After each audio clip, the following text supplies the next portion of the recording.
En fait, ce que vous essayez de me faire dire, c'est qu'il faut disqualifier tous les anciens.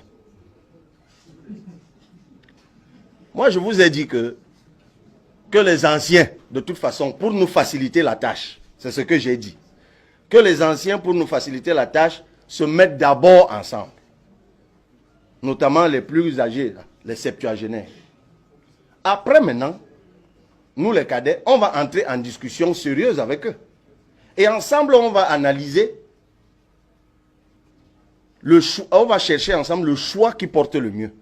Si on arrive à la conclusion que, bon, nous sommes dans un pays où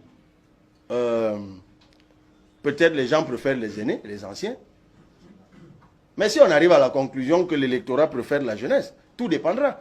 Mais vous savez, ne partez jamais précipitamment sur des conclusions. Hein. Ne partez jamais précipitamment sur des conclusions. Il y a par exemple une idée reçue qui dit que le peuple n'aime pas les gens qui ont servi le pouvoir. Mais la réalité est-elle vraie? Moi, je vois des gens qui ont servi le pouvoir pendant des années et qui, lorsqu'ils descendent sur le terrain, personne ne leur lance des cailloux, des machettes ou des gourdins en leur disant que vous êtes comptable pour certains 30, d'autres 25 ou 7 ans ou 10 ans de la misère que nous vivons. Le Camerounais, c'est quelqu'un qui est comme il est. Et c'est ça, sa force, sa spécificité. Quand tu es un acteur politique, il faut travailler avec ton peuple tel qu'il est. Mais il faut le connaître. Il ne faut pas partir sur des a priori. Il ne faut pas partir sur des idées reçues. Il faut connaître ton peuple et agir en conséquence.